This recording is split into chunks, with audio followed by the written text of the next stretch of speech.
na. Paulo Conti snap ahiya. Kumakalat ngayon ang video ng interview ni Mr. Fu sa legal counsel ni Tito Sotto, Vic Sotto at Joey De Leon na si Attorney Enrique Buko de la Cruz sa programa ng Abante.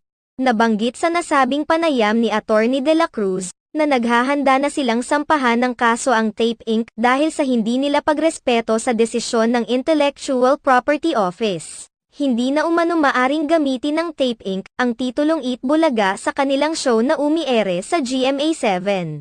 Samantala, base sa pagkakaintindi ng mga netizens na kapag na-i-file na ang injunction automatic ng pagbabawalan ang Tape Inc. na gamitin ang titulo na Eat Bulaga sa kanilang show.